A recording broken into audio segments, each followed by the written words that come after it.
যারা কবরে শুয়ে আছেন তাদের স্মৃতির প্রতি গভীর শ্রদ্ধা নিবেদন করছি এবং প্রত্যেকটি মানুষ যারা দুনিয়া ছেড়ে চলে গেছেন আমার গ্রামের, তারা যেন জান্নাতবাসী হয়ে এই কামনা করি। আমাদের গলার অবস্থা খুব খারাপ, এদিকে কাশি, জ্বর, অ্যান্টিবায়োটিক খাওয়া, ডাক্তার বসে আছে, সে যাই হোক। তারপর মিটিং। আমি কেন বিএনপিতে জয়েন করলাম? পটভূমিকা শুনেছেন। আমি চিন্তা করলাম একটা জিনিস, আমাদের গ্রাম হলো মুক্তিযুদ্ধের গ্রাম। ৭১ সনে আমরা রাজাকার আলবদর পাকিস্তান বাহিনীকে পরাজিত করে স্বাধীন করেছিলাম। সেই সময় আমাদের গ্রামের প্রায় 11 জন শহীদ হন। এই যে মুক্তিযুদ্ধের গ্রাম, ওটা ছিল স্বাধীনতা যুদ্ধ, সেটা অর্জন করেছি, কিন্তু মানুষের মুক্তি এখনো অর্জিত হয় নাই। মুক্তি সংগ্রাম থামে নাই। মুক্তির আলোক মূর্তিকা নিয়ে আমরা সামনের দিকে এগিয়ে যাব এবং এই গ্রামকে আলোকিত করব। আমার গ্রামের ছেলেমেয়েদের পড়াশোনার লেভেল অনেক নিচে চলে গেছে। এটা আপনারা স্বীকার করবেন কি করবেন না জানি না, কিন্তু এই গ্রামে সবাই ব্রিলিয়ান্ট, মেধা। আজকে আমি চাই, আমি বিএনপিতে যোগদান করেছি এই কারণে, সরকার হবে বিএনপির, তারেক রহমান প্রধানমন্ত্রী হবেন। এখানে যদি নিজামী সাহেবের ছেলে দাঁড়িপাল্লায় জয়লাভ করেও কাজের কাজ কিচ্ছু করতে পারবে না। সেজন্য এটা আপনার দুইয়ের ভিতরে উনি খুব চালাকি করে শুধু সাথীয়াকে আলাদা করে নিয়েছিল, কোনোদিন ছিল না। 54 বছর স্বাধীনতা হওয়ার পর সব সময় সাথিয়া এবং বেলার 5 ইউনিয়নে এটা 68 পাবনা এক ছিল। তাহলে কোন মতলবে নিজামী সাহেবের ছেলে মোমেন বেলার এই 5 ইউনিয়নকে ফেলে রেখে উনি শুধু সাথিয়া নিয়ে উনি এমপি হবেন, আর বেলার এই 5 ইউনিয়নের মানুষ রোহিঙ্গার মতো জীবন যাপন করবে? এটা হতে পারে না। আজকে বেলার থেকে সুজানগর পর্যন্ত 83 কিলোমিটার দূর। যিনি এমপি হল না কেন, তিনি বেড়াতে এসে সমস্যার সমাধান কিছুই করতে পারবেন না। তাই আজকে আমি চিন্তা করছি, সেটা হলো এই যে এই এলাকার যে সমস্যা আছে সেই সমস্যা কিভাবে দূর করা যায়, নির্বাচনের পরে আপনাদের সাথে বসে সেটা আমি ঠিক করব। একটা বিষয় হলো, আজকে প্রশ্ন এসছে ৭১-এর মতো, আমরা স্বাধীনতা চাই না পরাধীনতা চাই? স্বাধীনতা চাই। আমরা স্বাধীনতার পক্ষের, আমরা মুক্তিযুদ্ধের পক্ষের। আপনারা বলেন তো, বাংলাদেশে দুটো মাত্র দল ছিল যারা স্বাধীনতার পক্ষে সরাসরি বড় দল। একটা ছিল আওয়ামী লীগ আর একটা ছিল বিএনপি। এখন আওয়ামী লীগের বিভিন্ন রকম কুকর্ম কারণে আজ তারা দেশে নেই। এই অবস্থার ভিতরে আমার অপশন, যেহেতু মুক্তিযুদ্ধের চেতনা আমি ধারণ করি, লালন করি এবং মুক্তিযুদ্ধে বিশ্বাস করে বৈষম্যহীন সমাজ, শোষণমুক্ত সমাজ এবং সবার জন্য সমান নীতি, এটা বিশ্বাস করি। সাম্য, মানবিক মর্যাদা এবং সামাজিক ন্যায় বিচারে বিশ্বাস করি, যেটা ৭১ সনে আমরা দলিলে লিখেছিলাম।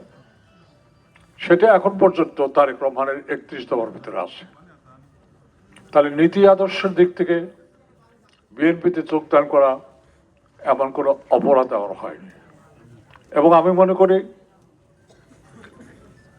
আল্লাহর রহমতে বিএনপি ক্ষমতায় আসবে। ক্ষমতায় আসলে, ক্ষমতা মানে ক্ষমতা না, আপনারা একটা জিনিস ভুল আছে কি, আপনারা মনে করেন যে এমপি সাহেবদের, মন্ত্রী সাহেবদের অনেক ক্ষমতা। তা কিন্তু নয়। প্রকৃতি অর্থে যিনি জনগণের সেবক, তিনি মনে করেন আমি ক্ষমতাবান নই, মানুষ আমাকে ভোট দিয়েছে, তাই বলে আমি রাজা মহারাজা নই। মানুষ মানুষ আমাকে দায়িত্ব দিয়েছে, ভোট দিয়ে দায়িত্ব দেয়, ভোট দিয়ে ক্ষমতাবান করে না। সেই দায়িত্বগুলো পালন করতে হবে। আজকে আমার গ্রামে আমি জানি প্রায় 100-র মতো কেস দিয়ে আছে।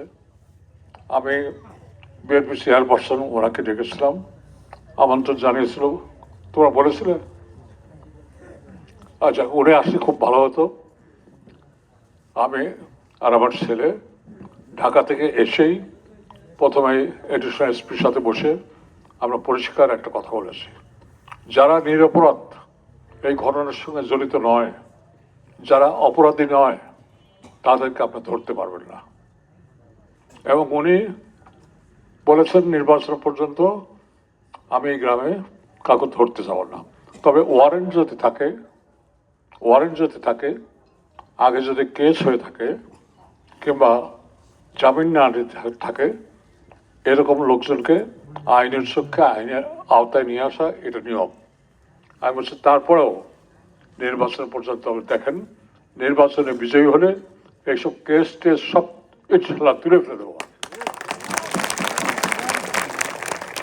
আজকে আমার গ্রামের 100 ছেলে, যুবক, বৃদ্ধ, তারা বাড়িতে ঘুমাতে পারে না। আজকে আমার গ্রামের মানুষ নদীর উপারে যে শীতের ভিতরে বহু কষ্টে গ্রেপ্তার এড়ানোর ভয়ে তারা দুঃসহ জীবনযাপন করে, এটা আমার সহ্য হয় না। সেজন্য আমি এসে এই কাজটা করেছি আমার ছেলেকে নিয়ে, সাথেকে নিয়ে। সে যাই হোক, আমার পুরো এলাকার প্রতি কর্তব্য আছে। তারপরেও বড় কর্তব্য হলো আমি যেখানে জন্মেছি সেই গ্রামের প্রতি। আপনারা জানেন কিনা জানি না, যখন এই বাঁধটা হয় তখন আমাদের গ্রামটা বাঁধের বাইরে পড়েছিল, চড়া বাইরে পড়েছিল, পায়না বাইরে পড়েছিল। আমি জোর করে ধরে অফিসারদের দিয়ে এটা বাঁধের ভিতরে নিয়েছি। আজকে আপনাদের ব্যবসা বাণিজ্য আরো যাতে সুন্দর হয়, সুষ্ঠু হয় এবং নিরাপত্তাও হয়, চাঁদাবাজির হাত থেকে বাঁচতে পারেন, তার আইনানুগ ব্যবস্থা হবে। তারেক রহমান সাহেব একটা কথা বলেছেন, আমি চাঁদাবাজি, দখলবাজি, সন্ত্রাস যেই হোক তার গলার টুটি চেপে ধরব। তা আমার গ্রামের নিয়ে আমি গর্বিত, আমার গ্রামের মানুষকে নিয়ে আমি গর্বিত। সেই 1969 সনে আমি যখন ছাত্রনেতা আমাকে অ্যারেস্ট করেছিল, কিন্তু আমার গ্রামবাসী তখন খেয়াঘাট ছিল, সেই নৌকো ডুবিয়ে দিয়ে পুলিশদের পানিতে চুবিয়ে আমাকে উদ্ধার করেছিলেন, যেতে দেননি। যারা মুরব্বী আছেন তারা বুঝতে পারবেন। যে এলাকার মানুষ, যে গ্রামের মানুষ আমাকে এত ভালোবাসে, সেই গ্রামের জন্য আমার কর্তব্য কি এটা আমাকে চিন্তা করতে দেন, করণীয় কি এটাকে আমাকে ভাবতে দেন এবং আপনারা পরামর্শ দেন। এখন বোধহয় 8টা বাজে, প্রায় 8টা পর্যন্ত, 8টার পরে কোনো মাইক বাজানো ঠিক না, মিটিং করা ঠিক না, এটাই নিয়ম। আমার তো আপনাদের সাথে একসাথে হয়ে এত ভালো লাগছে সে বলার মতো না। মনে হচ্ছে দীর্ঘক্ষণ আপনাদের সাথে কথা বলি, শুধু আমি বলবো না, আপনারা বলবেন, আমি শুনবো, কিন্তু সেটা হলো না। সময়ের সংকলনের জন্য আমরা জোর কাছতে মিটিং করে এখানে সরাসরি আসলাম। আপনার দোয়া করবেন আমার জন্য। আমার একটা পর্যায়ে এসে জীবনে বাঁচবো কি না এই একটা অবস্থা দাঁড়িয়েছিল। তা আপনাদের দোয়ায় এখন ভালো, সুস্থ মানুষের কাছে যাচ্ছি, দোয়া নিচ্ছি, ইনশাল্লাহ আমি যেন আপনাদের সেবা করতে পারি। আল্লাহ হাফেজ।